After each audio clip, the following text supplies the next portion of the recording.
Welcome to Scrunchy Time. I'm Nicole Hegstead, your fertility advocate. After 6 years of infertility and 3 miscarriages, I decided that I needed to become the advocate for my own body. If you're exhausted from struggling to get pregnant and want to know more about how I can help, check out my website at www.nicolehegstead.com. And I'm Brigette May, your children's health expert. My son was born with a heart condition that led to 3 open heart surgeries, cath labs, a tracheostomy, and a ventilator. After being fed up with mixed opinions, I became my children's own advocate. If your child's health is lacking, then check out my website at www.brigittemay.com to find out more how I can help. Put your hair up and pay attention while we discuss today's hottest topics concerning female hormones and healthy kiddos. We aren't silky. We aren't crunchy. We're scrunchy.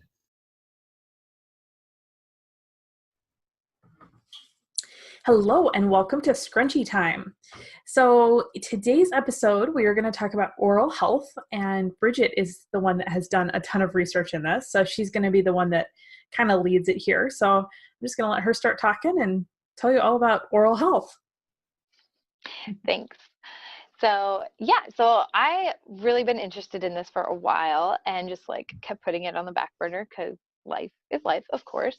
But I have really bad teeth and oral health, and I've had dealt with tons of cavities. I remember the first time I ever went into the dentist, I had 6 cavities, and every time after that, I'd always have a cavity. I had just always had cavities. Obviously, had tons to do with eating properly and all of that, but it's even continued in my changing my eating habits and all of that. And I have horror stories about the dentist. I have a fear of dentists, and I never want to go back again.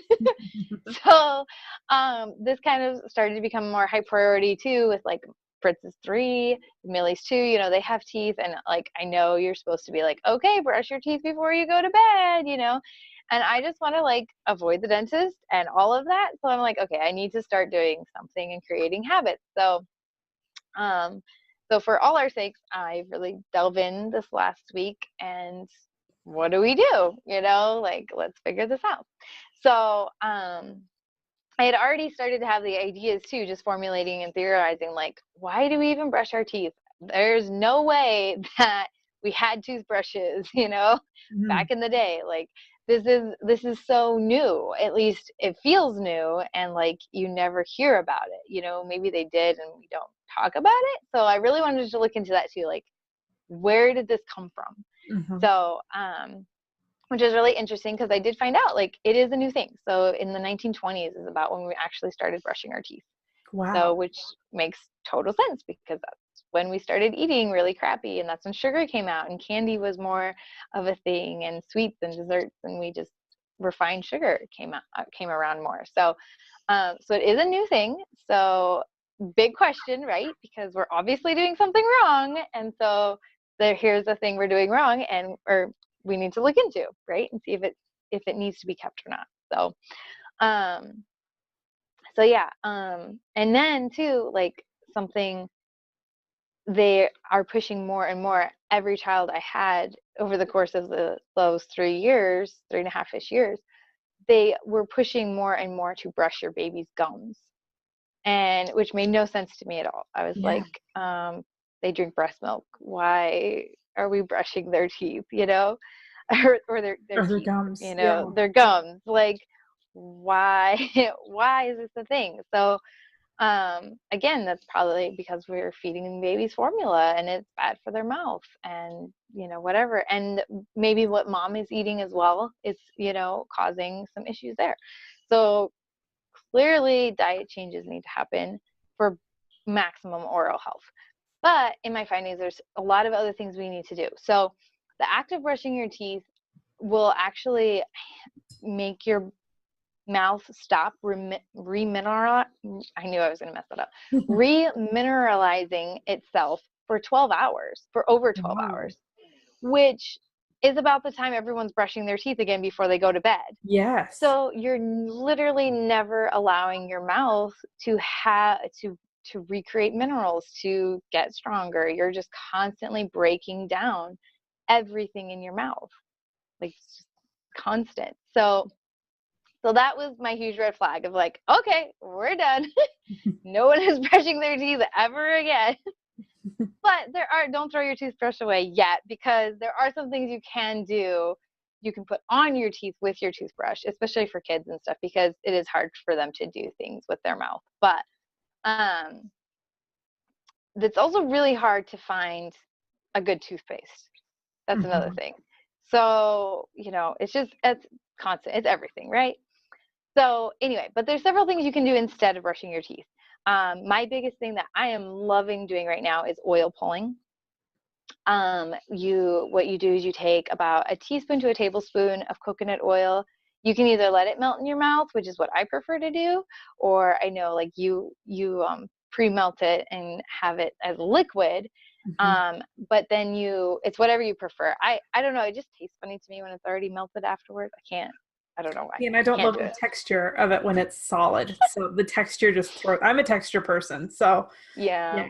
So, and just for our listeners, the way I do that is we have a hot water radiator system in our house. So I just leave my jar of coconut oil on my radiator, and that's enough to keep it cool, liquid through the winter. And then of course in the summer, your coconut oil stays liquid no matter what. So, Right. if you don't Yeah, have coconut oil will liquefy at 76 degrees. yeah. So, so if you don't have that kind of system, I don't know what else I'd recommend. Like, I wouldn't recommend you to put it on the stove every day to melt it. Like, there's no need for that. But yeah. So that's just for our listeners to know that you can leave it on your hot water radiators if you have them, and it'll stay liquid. So. Yeah, that's nice. Because what we've been doing is I've put it in like a separate mason jar, like a pint-sized mason jar, and been putting it in our hot plate, or not our hot plate, excuse me, our electric skillet. Okay. And melting it in that. I just turn it on the lowest setting, and it takes it a little while, which is why it would be nice to have it constantly liquid. But that's how I do it, and then the kids are ingesting it right now, so give them by the spoonful that way. So that's how I do it to get it to liquid form. Cool. Good to know.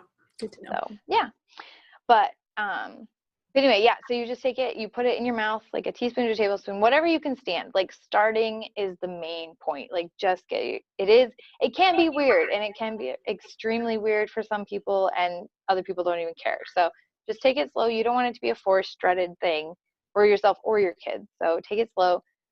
Just start out with a little bit and just swish it in your mouth as long as you can. The goal is to get to 20 minutes. I would say minimum of 3 minutes. 3 to 5 minutes is going to be key. Like, you really want to get past that 5 minutes is when you're really going to start. And what it is doing, it's pulling out all the toxins in your mouth. So, and through your whole body. So the tongue is actually connected to multiple other organs in the body. So it's connected to the kidneys, lungs, liver, heart, small intestine, stomach, colon, and the spine. So when you're pulling out all those toxins, not only in your mouth, through your whole body, so you're detoxing your whole body. So that's what's really cool about that too. So, but getting to that 5 minutes is what's really, really key. So you switch. I'm sorry, I'm going to interrupt you for a second, but that makes so much sense, because when I oil pulled last week, and of course, immediately after you spit everything out, it's like, wow, my mouth feels so clean and amazing. And probably within a half an hour, I had this horrible, gross taste in my mouth. And so I'm sure that it's that the rest of the body was like, okay, send everything to the mouth. Clearly we're cleaning stuff out that way, So that makes total sense that like you would start actually detoxing that way, which is just kind of disgusting in and of itself, that you would detox your mouth, But yeah, no, that makes sense. So that's really cool. Yeah, it is. Yeah, well, and especially, I mean, obviously if something's coming from the liver, gross, or the small intestines. Yeah. So no, it's really a huge thing. This has been done for centuries in other countries. Like, this is the norm to do, and it's a very effective thing. So you have to be really careful with it. So that was the next thing I was going to go into with little kids. Obviously, So the swishing that you do can be very gentle. So don't think of it either as like 20 minutes of constant whooshing, whooshing, whooshing, whooshing, whooshing.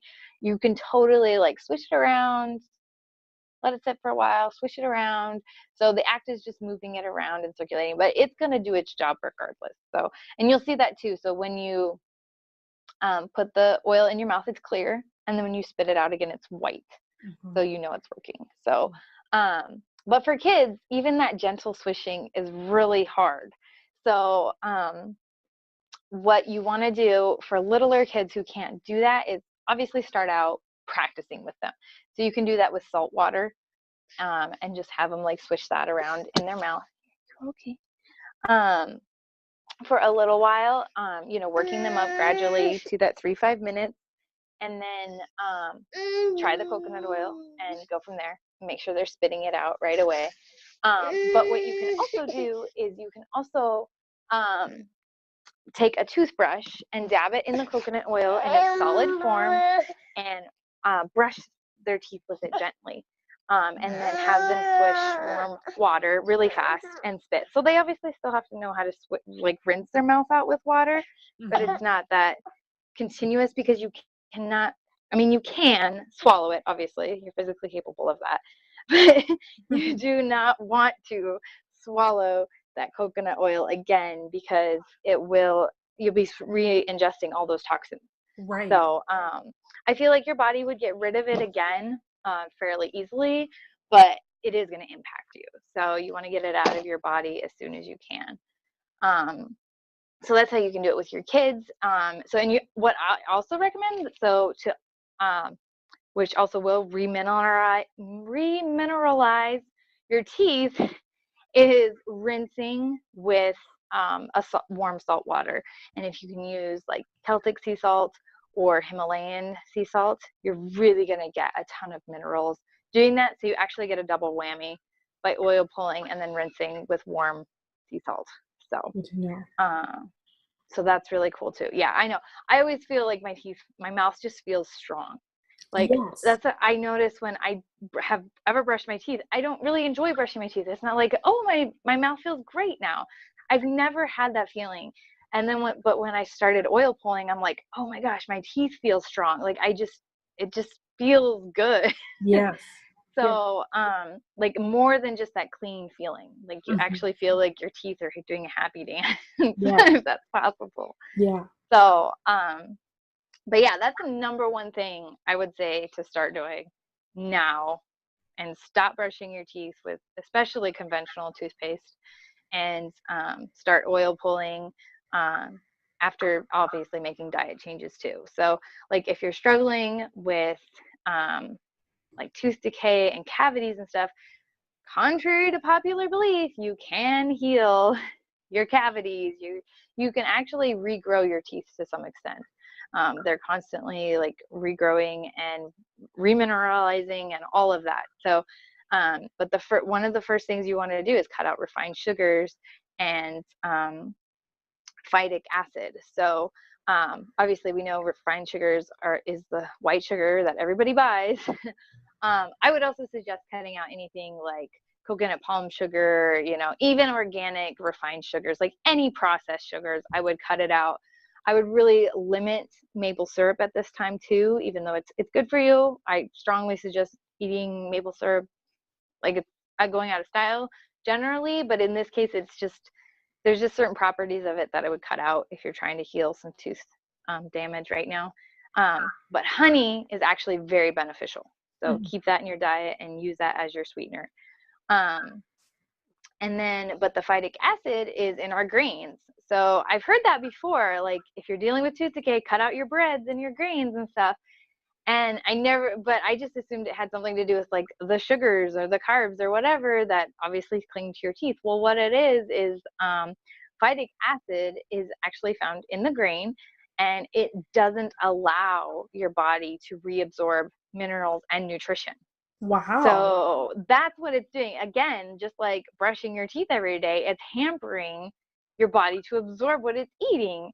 So it's not really damaging it, but it's not allowing it to heal either. So what you can do, and some nuts will do this as well. So you can actually, if you go ahead and sprout your grains in your nuts, it will actually kill that phytic acid and allow you to then be able to eat that. So, which we know sprouted grains and stuff are healthier for us anyway. So, so obviously, unless you're growing your own and all of that, you're gonna have to just cut out the breads and stuff for now. But which you should anyway. But we've either talked about that before, or we will someday in another podcast. So, Different topic. yeah, different topic. But you need to cut that out. And then stress is actually a huge killer of your oral health as well. So if you're under a lot of stress, you're going to have cavities. So that's something I can definitely attest to. I have totally had that happen. My teeth flare up when I'm under a lot more stress than any other time. Also, if you're pregnant, your teeth are going to flare up. I can attest to that one too. So something to consider if your kids are stressed. It's, you know, like if you're experiencing a lot of bad oral health, maybe they're just stressed. So and that makes sense too with like your hair and your nails. When you're under a lot of stress or malnourished, your hair and your nails get the least amount of nutrition.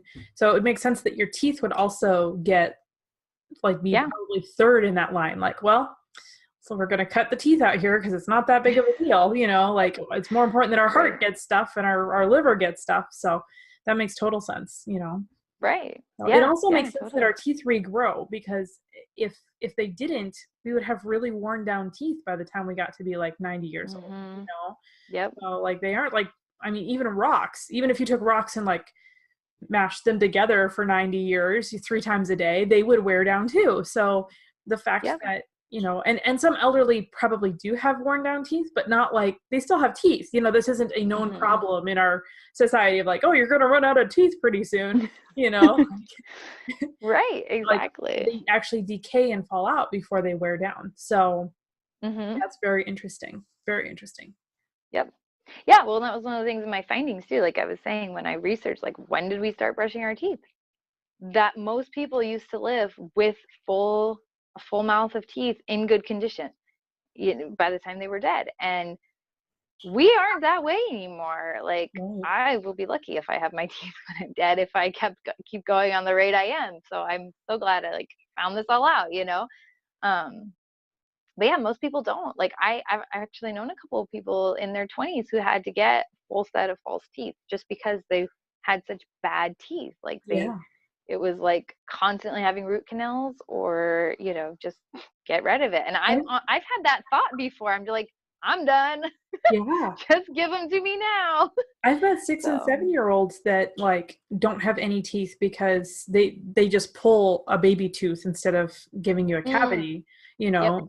And so instead of filling it, they just pull it. And it's like, you know, I knew a kid that had like 20 cavities by the time he was 7. And it's like, what the heck are you eating? Like, right. I didn't get my first cavity until I was like 15, you know, and still, that's still really early, like compared to, you know, 100 years ago. But like, we have good teeth in my family. I have to break. There is a role genetics do play. Because we don't in our family so much. So there is a certain role of genetics.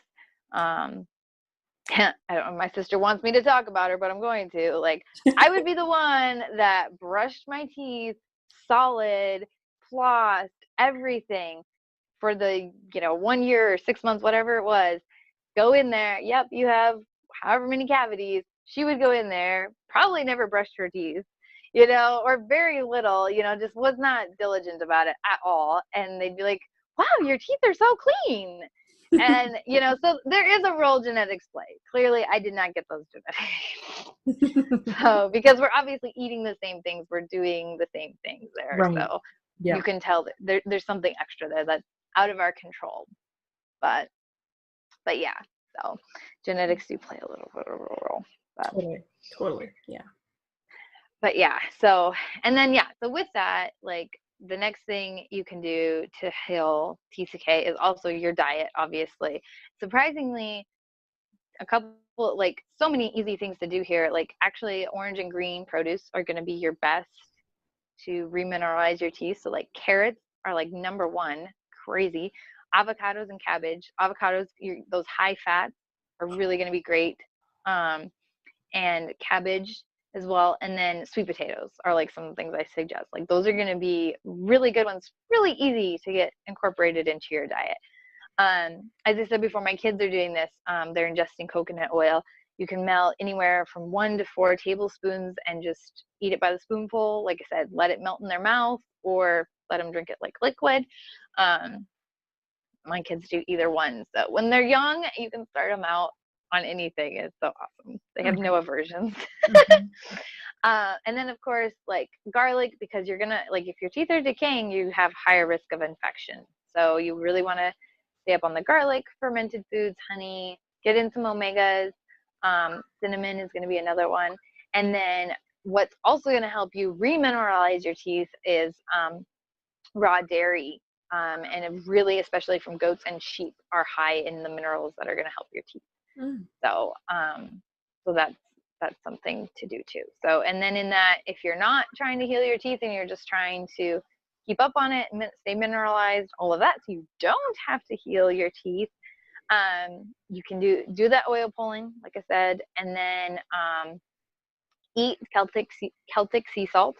It is high in so many minerals. It's awesome. So your kids can eat like a crystal. Just make it part of your morning routine. You know, wake up, whatever, here's your sea salt crystal in the morning. Doing the warm sea salt water, even that in and of itself is going to be hugely helpful. You can do a mineralizing like a toothpaste, which is 1 tablespoon of cocoa powder, not cocoa powder, cocoa powder, and 2 teaspoons of coconut oil. I did not know there was a difference in that. I can't even tell you how long I actually was like, oh wait, they're talking about 2 different things. Which is horrible. Don't cheat. Yeah, horrible. Well, damaging, like totally opposite effects we're going for here. Yes. So, and then, but anyway, so you take the coconut oil, obviously melt it, put the tablespoon of cocoa powder in there, and you can keep it in a glass jar and just dab your toothbrush in there, brush for a little bit.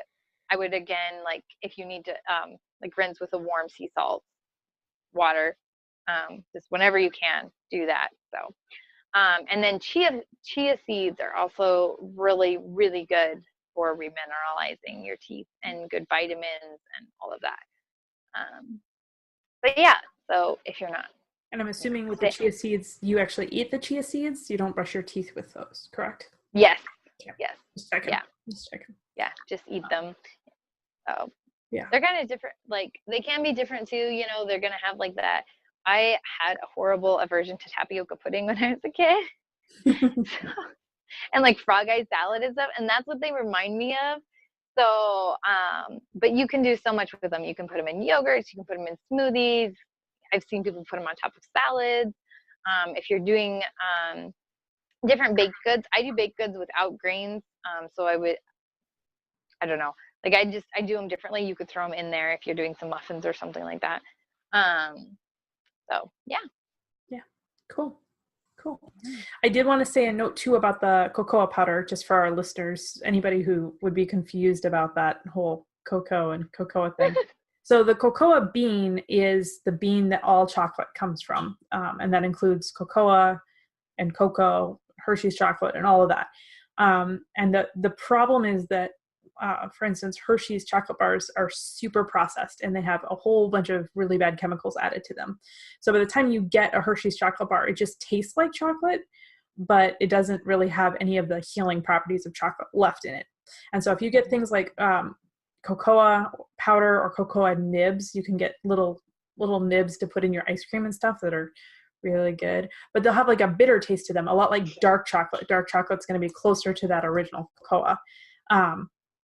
But the actual cocoa bean and the pure cocoa powder really have amazing healing qualities, and even have some links to longevity and things like that as far as the lifespan goes. But a lot of people, when you start talking about, oh, cocoa is really good for you and stuff like that, they think, oh, cool. And they run to the grocery store and buy a whole bunch of Hershey's chocolate bars. And that's not what we're talking about. And that's not what people in the health industry are talking about. Actually, when you get healthy and you're eating your fruits and vegetables, cocoa tastes amazing. But if you're still eating your processed foods and all of that, and you just decide to grab a handful of cocoa chips, like they make like chocolate chips, they'll make cocoa chips too, stuff like that. You're not going to like the taste of it because it is so different. It's got that bitter taste. It's actually very bitter compared to regular chocolate. But if you eat it, you'll also notice your body will go, that's so good, because there's so many nutrients in it that it's really good for you. So I just wanted to throw that out there for anybody who'd be like, well, what's the difference there? So that you know what's going on there too. So yeah. Well, I think it's so interesting that we crave chocolate, especially as women, and I even notice my kids do. Like, yeah. I'm not really, when it comes to chocolate, I'm like, whatever, because I know it's good for them and stuff, but it's so interesting how often they do crave it. Yes. And, and I'm a firm believer in listening to our bodies and what we need, obviously within reason. If you're craving a double cheeseburger, don't listen to that. But, right. But if you know it's something good for you, and it's just really interesting.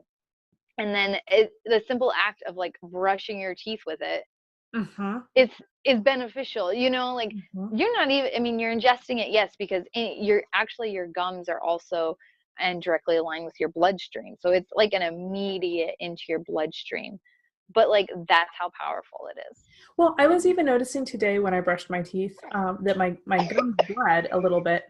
And I was thinking about all the toxins that are in conventional toothpaste.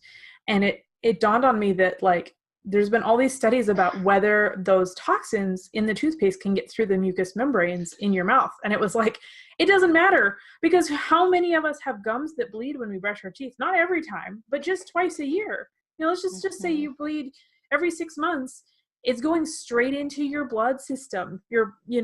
All those toxins, the fluoride, the formaldehyde, all of the sulfates, all that gets straight into your blood system.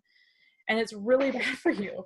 So, yeah, like really, really important. Yeah.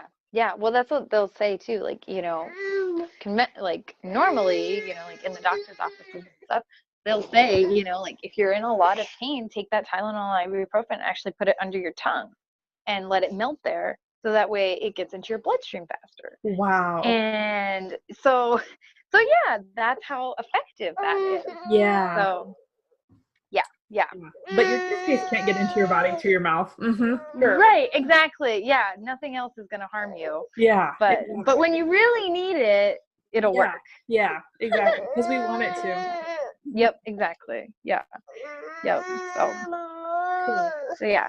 So a few other things. Yeah. I was really excited to find all that out. So a couple other things I was going to mention too, like just in case you are dealing with this, because I've dealt with tooth pain in the past. It is horrible. I attest that tooth pain is worse than labor. I would go through labor any day over having tooth pain. So there are some things you can do, and they do work. I've actually, even before I had researched, done some of these, and I do know they work very well. So obviously garlic, you really want to up your garlic intake to get rid of that infection, because when you have tooth pain, what you're dealing with is an infection. The pain is the infection already in your body taking hold, or already in the tooth taking hold. So garlic's going to kill that. But you can actually make like a garlic a paste to put on your tooth. So you crush some garlic cloves, and then put a little bit of sea salt in there with that, and mix it up in a bowl, and then you can just put that right on your tooth, and it's going to pull out all that infection, and the sea salt's going to help remineralize that tooth. So win-win on that one. You can also do cloves. So you take a whole clove and chew it. This is for temporary relief too. I really want to stress that. The cloves this is going to be really strong. So don't do this for very long, and don't do it very often. So what you do is chew the clove and then stick it under your tongue. And I would leave it there for no more than 10 minutes. And then spit it back out. And hopefully by then, doing with the garlic and everything else, make sure you're really oil pulling and all of that. you should be starting to feel lots of relief. So save that again for another day or something like that. I wouldn't, especially in little kids, I wouldn't do that more than once a day, just because it's so powerful. And then the warm sea salt water swished around in your mouth is really going to help with pain and inflammation. It also has antibacterial properties too with that. So as it's also remineralizing your teeth while you're doing that. So Celtic sea salt. Do the sea salt, all the sea salt things. So, and then you can also rotate warm and hot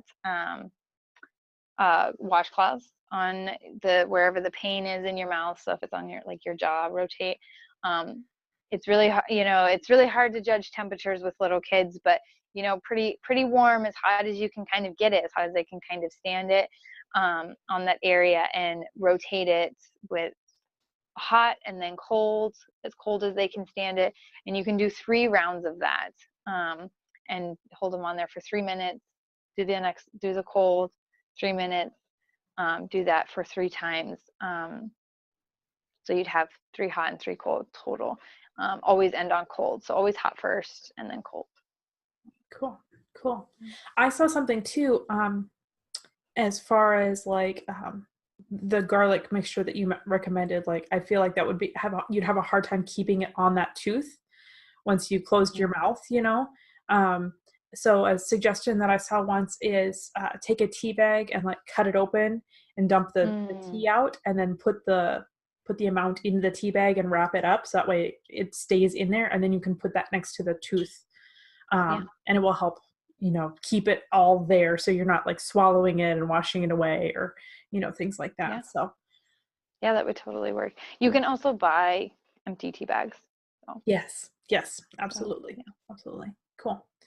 Yeah, that would totally work. I know that you have a protocol written up for this too, that people can actually just get most of the stuff that you just said. How would they go about getting that from you? Yeah, so I have this on my website now. So I'm creating a membership site. So that's going to be available. So at this time, it's not ready fully to go, but if you do want this, you could shoot me an email and I can get you a copy of it for right now. But it is going to be something that's going to go up in our membership site that we're putting together, hopefully by August of this year. Cool. I'm so excited for that. I know, it's going to be fun. Yes. So much fun.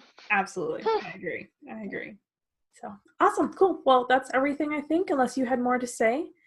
No, that's everything. Yeah. All right. Well, thank you again for joining us, and we will see you back here in a couple of weeks. Bye. Thanks for joining us on today's podcast. If you'd like to know more about our programs or watch the podcast in video form, you can visit our websites, where we also share links and resources concerning the different topics that we have discussed. Check me out at www.nicolehegstead.com. And check me out at www.brigittemay.com. See you next time.